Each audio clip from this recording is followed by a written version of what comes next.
Okay, so I think we'll start kicking off. Good afternoon, everyone. Hope you're keeping well, and I also hope that the sun is shining where you are. It's definitely shining here in Grow HQ enough that I have emerged from my normal office location to join Richard in the Veg Patch. So we're about 20 meters away from you, Richard.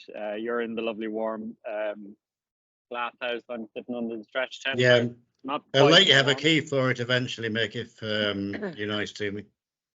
Yeah, God forbid you'd let me come in beside you there. But anyway, it's marvelous that the rain has stopped, even if it's only temporary, and we're able to enjoy the sun on our backs a little bit. It's been a very trying weather, and somebody is saying there my sound is echoing. Are you able to hear me okay, Richard? I can hear you fine, Mick. Yeah. Yeah. So everybody else, maybe give us a thumbs up if you can hear me okay. It might just be for one individual that it's a bit dodgy. Yeah. Okay, good. So yeah, Richard, it's been a bit You've gone very weather-wise. faint, Mick. Yeah. Can you hear me okay? Yes, I can now. Yeah. So it's been pretty trying from a weather perspective, Richard. I think it's fair to say. Yeah, it's been one of those dreadful springs, really. I don't think it's raining more often than it has traditionally done in Ireland, but when it does rain, it's raining more. Seems to be a product of the climate crisis with the hotter seas and more water in the clouds. So yes, it's very trying with the wet, but chance to get moving now. And for most parts of the country, it's going to be relatively dry this weekend. So I'm getting going, and hopefully lots of other people are as well. And we'll beat the weather if we get sowing this weekend. Yeah. So we're going to be talking about seed sowing today, and I suppose weaving into that a bit about things that grow very well here and not things that don't grow so well. And we've also got lots of questions. So thanks very much to everyone that sent in questions, and please don't be shy about popping questions into the chat either. If you have any burning issues, please let us know. So Richard, it is that time of the year when seed sowing kind of really hots up, I guess. And I've been doing a good bit at home myself. Got the tomatoes and peppers and things sown last weekend, but maybe just give us the bigger picture of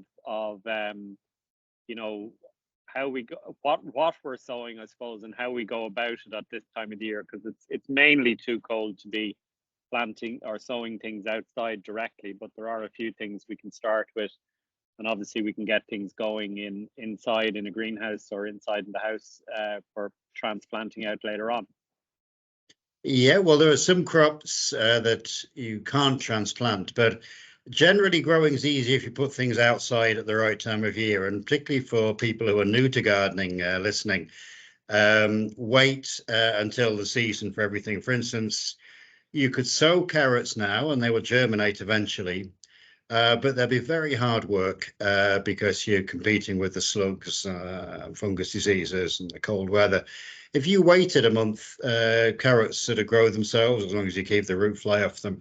So I have to put things in early because I have to keep the kitchen happy here. That's my main role. But in your own gardens, maybe wait a while. What has gone in though is the early potatoes. The ground is now warm enough. I do this on temperature, and it's now 8 degrees, which potatoes are happy at that. The early sowings of peas, a second sowing of broad beans after the one last autumn have gone in.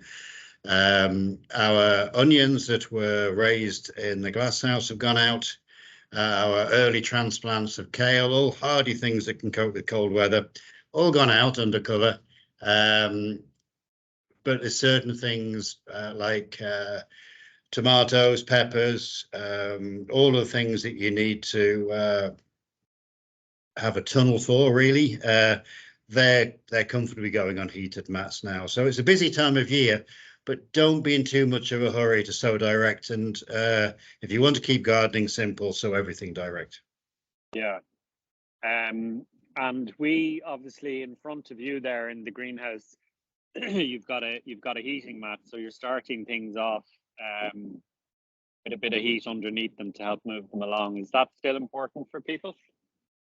It depends what you're growing. It would be grand growing things like broccoli to transplant, further crops of onions or lettuce. All of those things will grow quite happily at the sort of temperature you'd have on a sunny windowsill or in a glass house. But the tropical crops that we grow in the tunnel, the peppers, the tomatoes, cucumbers and so on need a lot of heat. And to get good germination of peppers, you need it up to 27 degrees, which if you had that in your sitting room, you'd be sitting around, well, probably in your swimming togs, to be honest. I hope that's not a glimpse of what goes on in your house when you've gone very faint there, Mick, sorry. I said, I hope that's not a vision of what happens in your house when nobody's looking. You sitting around in your swimming togs. I wouldn't really care if anybody's looking or not, Mick, you know me. But no, I mean, so the heat just has to go for the plants, not for people. So a heated mat just heats up the plants. So that's at 27 degrees, which you need for the germination of peppers. Even at 20 degrees, germination is quite patchy. So that's one of the few crops which is very, very dodgy. Tomatoes will germinate down to about 22 or 3 degrees, but a heated mat's very useful for those crops. Yeah. What would you say a couple of tips for people when it comes to sowing seeds in module trays and indoors? You know, what are the things we should be looking for to make sure it works? Don't bother if you don't have a really sunny windowsill, because if you don't have full sun on a south-facing windowsill, you'll get horribly leggy plants, and they will be they'll probably die when you put them out. So you need full sun. That's the first thing. Okay. When you are sowing module trays, individual trays, I've got here's one I prepared earlier. This is my red onions here. Kind of hope people can see those. They're individual modules. There's just under 100 there. I think it's 96 is the mass. Don't sow in a seed tray, which is one of the old-fashioned open ones, because you end up having to pull everything apart. So sow in individual modules. The golden rule is keep the compost moist, but not too wet. And early in the year, never send the plants to bed with wet feet. Water in the morning, so they're not sitting through the colder part of the day in sopping wet compost.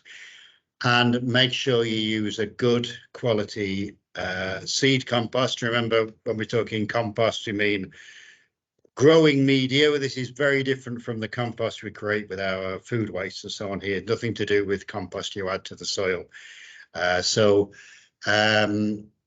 And also a real big plug here, please use peat-free compost, because horribly destructive to the environment and to climate crisis to use peat compost. So if you only do one positive thing for the environment this year in your garden, make sure it's peat-free compost you're using. Yeah. And Richard, somebody asked there, Kristen, I think, what module trays we recommend. I guess what you're looking for is something good and sturdy that will survive for multiple years, rather than the sort of flimsy plastic ones. Well, yeah, although for a back garden person, these ones, which comes in 6 or 9s, they're sort of disposable, which isn't ideal, but if you're careful with them, you can get 2 or 3 years out of them. They're very big, so your plants have to be pretty big before you transplant them. If you're growing lettuce, you could pretty much finish them in these. Yeah. So they can be handy for a back garden person if you only want 6 plants, you know, to 9 plants. They're also handy because they hold a lot of water, because it's a large module, which means you don't have to water them every day when the plants get bigger.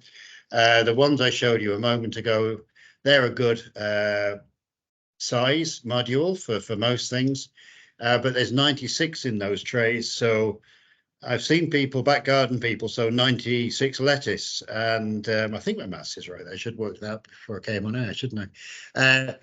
But you have 2 or 3 weeks to eat them. That's a hell of a lot of lettuce for the average family. So make sure you only sow what you want. And what I would do with a tray like that is sow a few lettuce, a few cabbage, a bit of everything. And one tray could probably do the average intensive little garden quite happily for the season. I suppose when you're starting off, it's important to label the individual rows then, so you know what they are, because you might sort of mix up seedlings and not be sure what's coming. Yeah, I mean, I know what they all look like, Mick, but I can see you might need to do that. Well, I know I should hope you know what they all look like. You've been growing for about 100 years, Richard. So but yes. And what about seed planting depth? Like, is there any good rule of thumb There about is. how deep the seed needs to be? The seed should be twice the depth of its diameter is a really good starting point. So something as big as a broad bean is going down maybe 4 centimeters.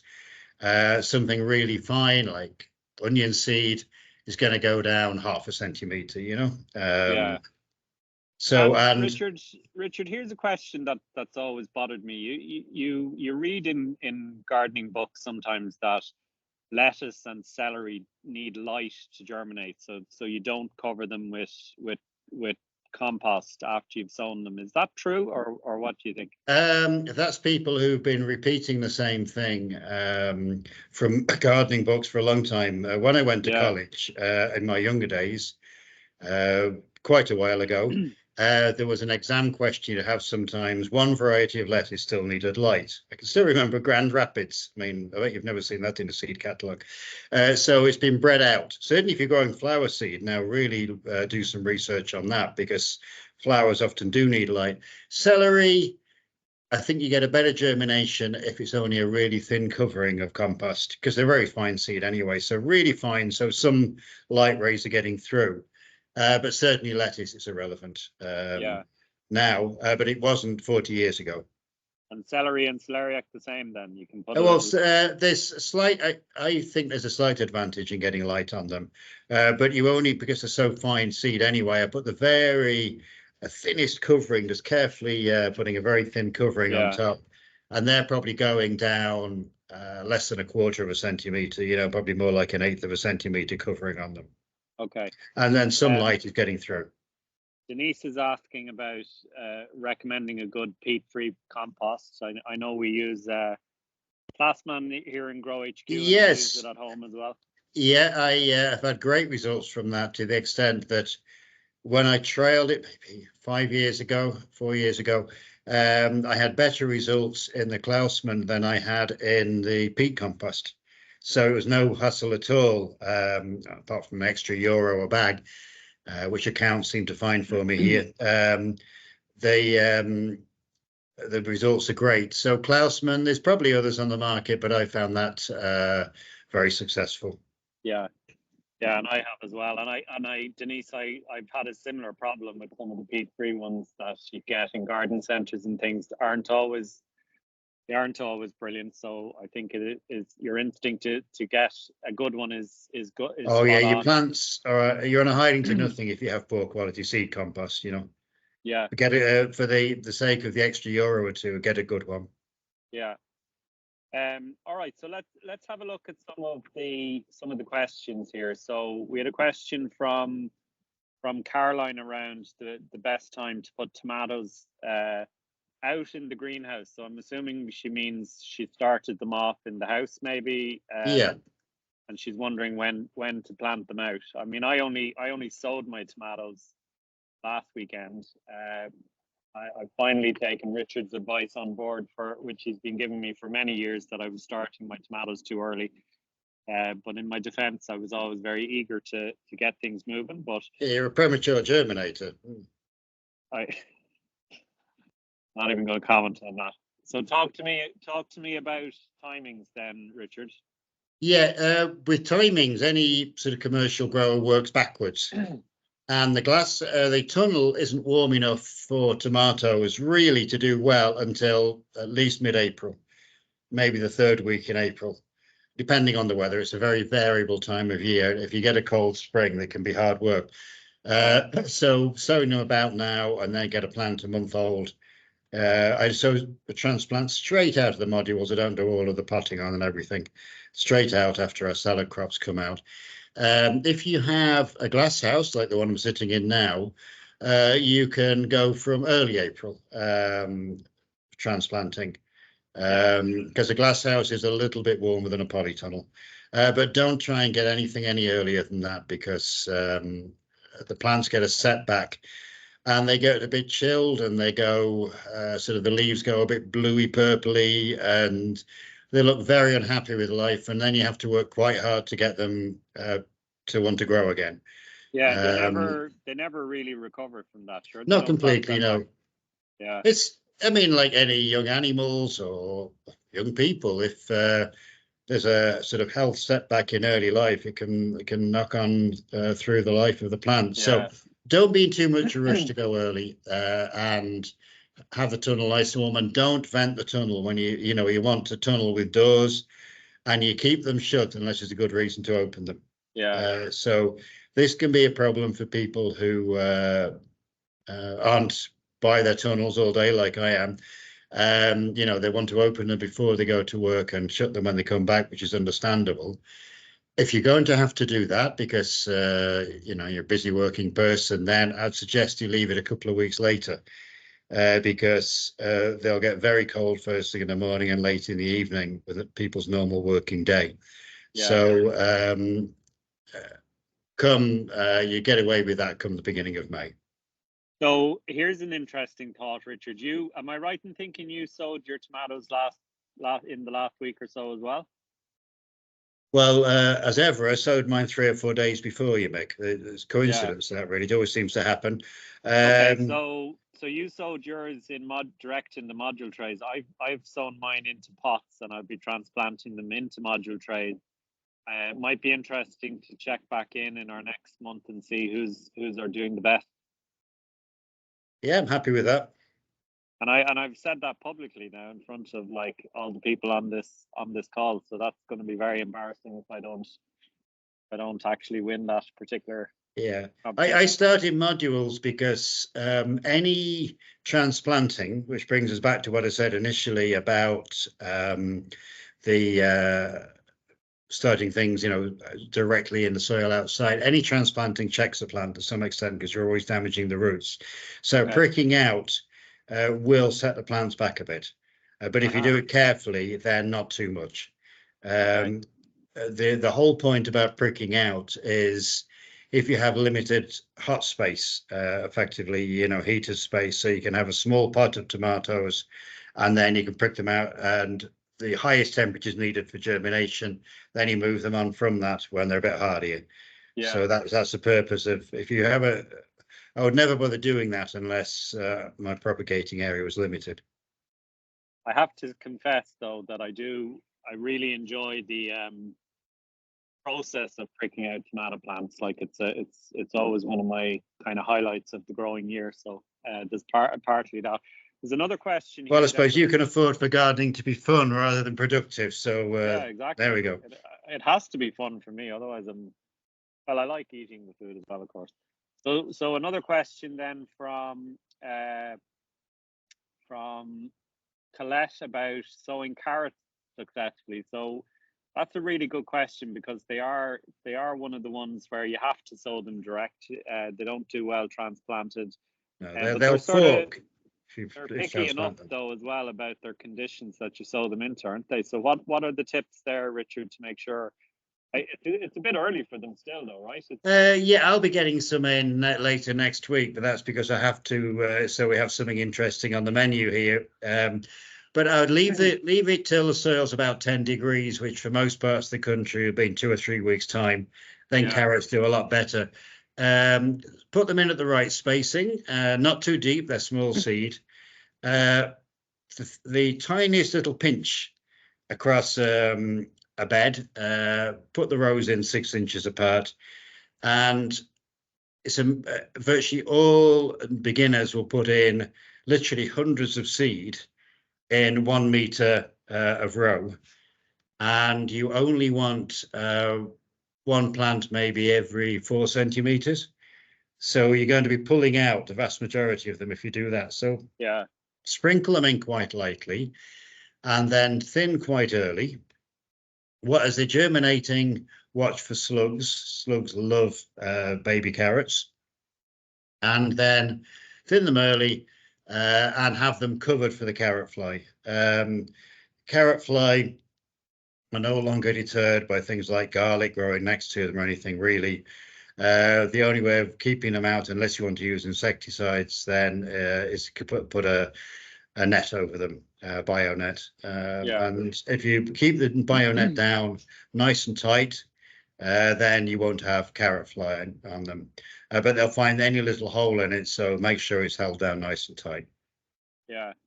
And Richard, because they're such a tiny little seed, and you know you're not sowing them too deep, you have to have the bed kind of, you know, that expression of fine tilth. It is one of the crops where you need to be a very sort of a very flat seed bed that's all the big clumps are kind of out of. Otherwise, I guess the seed can fall down into a hole and be much too deep to germinate. Yes, you need to work what gardeners know as a fine tilth. And I mean, you were talking about pricking out there as something which is very relaxing. I find making beds with a rake incredibly relaxing, to the extent if people come around the garden when I'm raking beds, I really don't like them to talk to me because I'm in my little world of my own. But of course, I always chat to everybody coming around. But no, it's an incredibly relaxing job. But don't try and, what a gardener would say, force a tilth. Don't try and do it when it's too wet. So if you put the rake in and it's smearing around and it's getting covered in clay, then don't bother. Wait until the rake makes everything crumble underneath it, and a tilth comes naturally. And as ever, the more organic matter you get in the soil, the better off you are for all of these things. So over the years, our soil here is getting better and better with our own compost, and it means making a fine seed bed is easier and easier, you know. Yeah. Richard, traditionally I always sowed my carrots when I came back from bloom. Like that was my reminder to myself, I suppose, which is like early June. And I'd read Not somewhere, like you waiting so late, yeah. Yeah, like I'd read somewhere that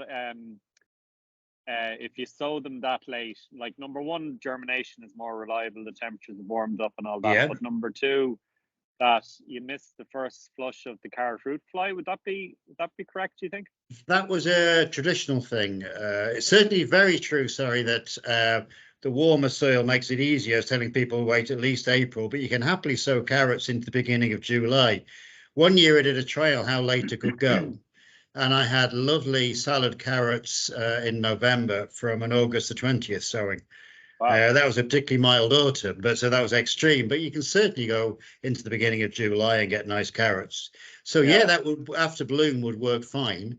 The thing with carrot fly, that was certainly the case when I first started growing things, but carrot fly seem to, as ever with, when you're controlling pests using a particular technique, you select for the particular pests which have found a way around your solution. It's the sort of a sad joke, really, from ecosystems. We've selected for carrot fly that come later in the season, so you get a large second and third generation over the year. So, in my experience, that really doesn't work anymore. But it would have done when I started growing a long time ago. Okay. There's a question in the chat there from my namesake, MK. Sowed peas in a gutter at school, but they didn't have enough light and got very leggy. Is it worth trying to grow them outside in the bed? Sorry, what's this then? He grew peas in a gutter. You know the way you have a length of gutter and you sow peas in it and then sort of push them out of the gutter into the soil. Oh yeah. But they grew very leggy, so he's wondering, should he start again or try and work with them? Well, I'd put them out. What's the worst that can happen, you know? And if they haven't recovered within a week or two, sow some more, you know? Okay. So put them out. But Most gardens, certainly here, peas are irresistible to a variety of birds.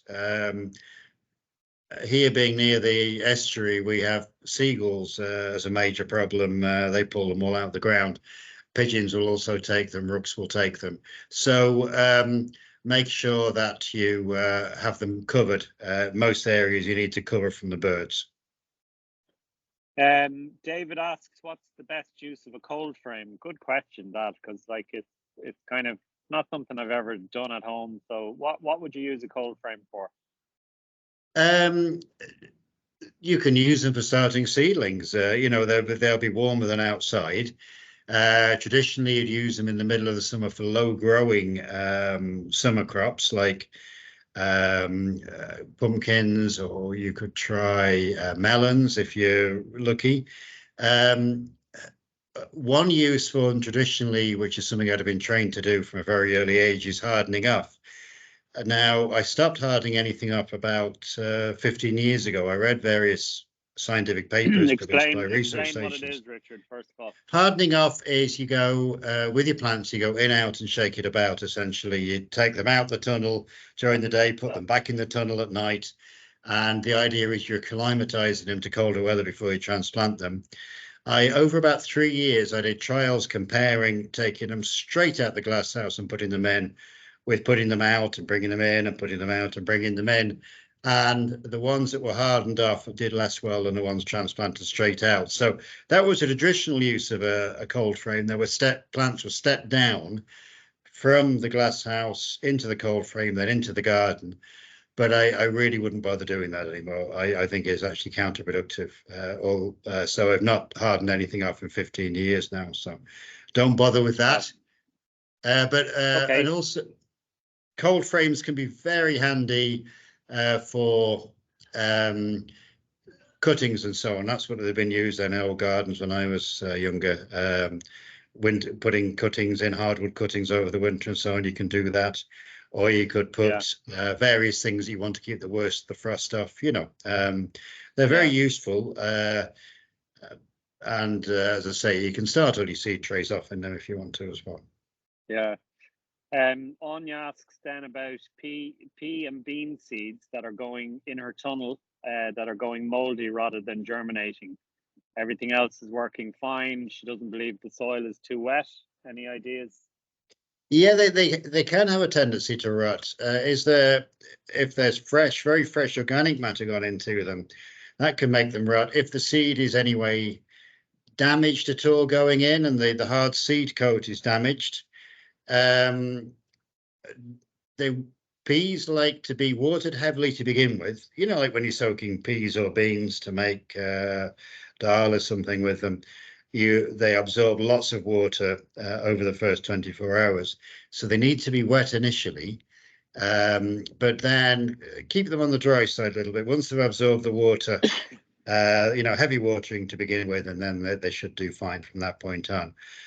So I would imagine it's too much irrigation after the initial phase, or the seeds are being damaged put in, which is hard to do if you're not mechanically sowing, to be honest. Manually sowing virtually never damages peas. And also, hopefully you're putting in the peas and beans that should be going in now. That's broad beans and the garden peas. French beans and runner beans really need it to be a lot warmer than it is now before they go out. Yeah, okay. So you would be happy for peas to be sown outside now, would you, Richard? Yeah, I sowed some on video this morning, actually, for something you're organising, putting out publicity on beans, I think. So yeah, broad beans and peas, they germinate at very low temperatures. They're very happy to put straight into the moist soil in the garden now. So do you do any sowing or any work in the garden where you don't have a camera crew following you around? Well, whenever you're out, Mick, because obviously you have to have the camera crew then. Okay. All right. So then somebody was asking about garlic. I think Moira, is it too late to plant it? She usually does it in November, but didn't get around to it this year. Yeah, make sure that you get a spring variety. It's a bit late, but get a spring variety. Don't just get some from the supermarket because you would have no idea what the variety is. And they might not do too much like producing more cloves. They might just have one clove that gets bigger because a cold shock of weather is what makes them produce lots more cloves. But you can, like we do here, use your garlic green, which Chef loves. And giving a French chef a new way of having garlic was an achievement of mine, I think, really. He takes it all green, and that means you use stems and leaves and everything. It's a very special taste, different from the stored dry garlic.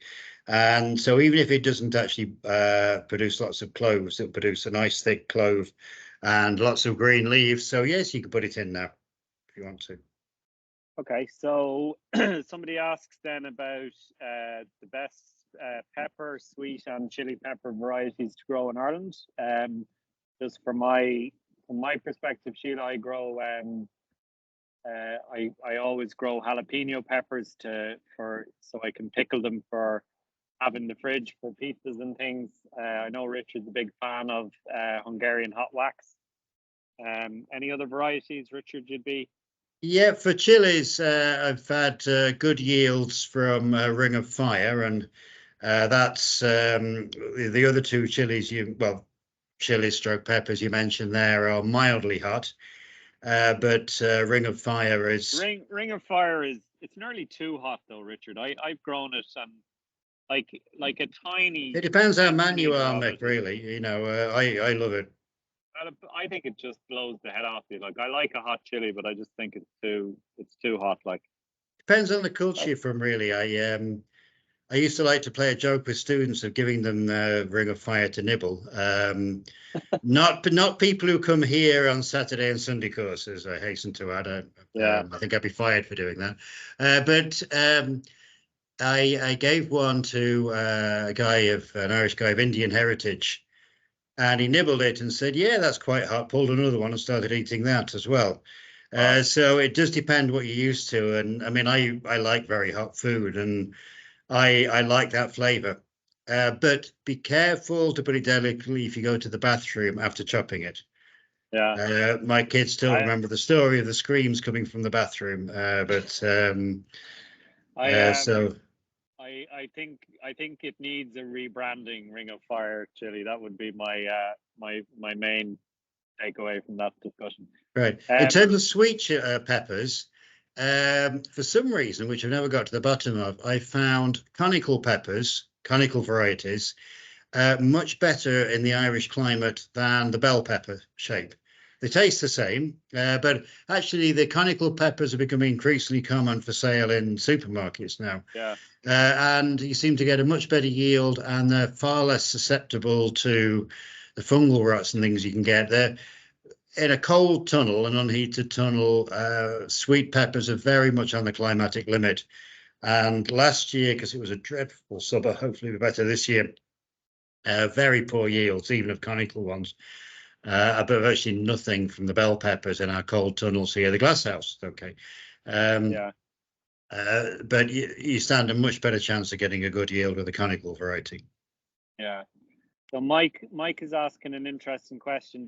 This came up for me last weekend as well, Mike, which is he needed to get the leeks out of the bed to sow potatoes, and what's the best way to store them? I mean, they don't store very well, Richard. Like, sure, they don't. No, You in really the need to use them. fridge, in a plastic bag, and you should get a few weeks out of them. But if you're the sort of person who likes to use the leaves, and they make great soup, certainly Chef here never wastes leek leaves, then cut those off because they will yellow very quickly. But the white stem will last a few weeks in the fridge, wrapped in the veg compartment at the bottom. But another way, Yeah, of course, would be to make yourself a load of nice soup and freeze it. You know, that's another way of storing it. yeah. And actually, Kirsten just jumped in to say the point I was going to make, which is if you cook them, like prep them and saute them, you can freeze them after that. They'll freeze Yeah. very well like that as well. But I find at this time of the year the leeks are quite you know, they've been through several rounds of sort of freezing and thawing with frosts and things, and they're a bit soft anyway. So I don't Depends think on it's more. variety. You have to grow a really specialized. I've got a bed just out here, which is a specialized variety that doesn't really get fat until March. And that very slow to bolt, so you don't get the hard wooden woody stem in the middle, and is very good for April, and that's hungry gap for chef here. So, but if you are going to grow them, what's the name of that variety, Richard? I actually can't remember. I'll be sowing them next month, so ask me next month. Okay, fair enough. There's a very interesting question from Eilish in the sent in to us in advance, which is about the different like the variations in sowing times and temperatures around the country. And there was another question, I think, about somebody who lives up at 300 meters. But like, what is the sort of variation from county to county in Ireland, Richard, or is there much of one? There is. And I, as I say, follow the soil temperatures, which is the best guide for, which is actually very easy to find on, well, it's on the Met Éireann website, but it's quite a tortuous route to find it. But it's on there, which gives you the reports from the agricultural stations around the country. And that's, if you can get into that, and I say it's free access, then that will tell you the range. And at the moment, down here, I would use Johnstown Castle, Roach's Point soil temperatures, and we're just over 8 degrees. But up in Cavan and so on, they can be more like 6 degrees at the moment. So, rule of thumb, maybe 2 weeks after here, you can go start banging on in Cavan or Monaghan. The person who's 300 meters up in Tipperary, actually, my home place is 200 meters up in Tipperary. And I think going up a couple of 100 meters takes you to Monaghan or Cavan. So maybe 2 weeks later then. Okay. Somebody asking then about potatoes. Is it? And I was asking you this question during the week, actually, Richard. Is it? Because I went ahead and planted my potatoes out, and one of the beds in particular was very wet. It was the one actually that I took the leeks out of the previous week, whereas the other bed was covered for the winter and was nice and dry. But you were sort of saying you weren't really worried about wet for potatoes. That No, idea that they might rot. Potatoes are incredibly temperature dependent, and I think it's about the 5th time I've said this morning, 8 degrees. I mean, Teagasc's recommendations for commercial producers of potatoes are 3 consecutive days of the soil at 8 degrees. You know, it's that tight. They really are incredibly tight. If you put them into cold, wet soil, say at 6 or 7 degrees, the chances are they'll rot on you. But if you put them into soil, which certainly around here in Waterford, the soil is wet now, but it is warm enough for them to go out. So I put mine out into relatively wet soil. So you should be fine. It's a combination of cold and wet that does them in. Okay. And yeah, linked to that, then April asks about the best time to start sowing in the west of Ireland. So it's a sort of a similar question about variations there. That has soil temperatures similar to here, and it sounds like a lot of effort. But if you go into the agricultural data section on Met Éireann website, you get all the temperatures there. But it's about the same as here. And just to tell people where we are now, warm enough for potatoes, peas, beans, warm enough for transplanting early brassica plants, for transplanting your onions, but far, far too cold for putting out things like courgettes or French beans, and still a bit cold for carrots unless you want to work hard, you know. Yeah. Parsnips can go out happily. They'll germinate quite cold as well. And certainly but beetroot, chard, that needs another month really before that can be sown. Kirsten, one of our audience members there, very helpfully put a link to the Met Éireann section where the soil temperatures are. So that's up there in the chat for anyone who wants to check. Yeah, that's very helpful. Thank you. That's it then, I think, for session today. The questions, I think we've got to most of them.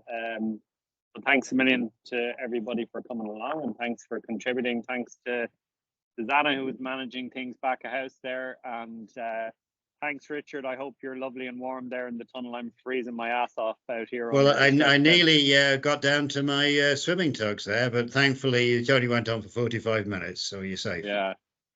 Thanks a million, everyone, and we'll see you next month. Please do send in Thank your you. questions, and have a good month. Happy growing. Good luck. Take care. Thanks, everyone.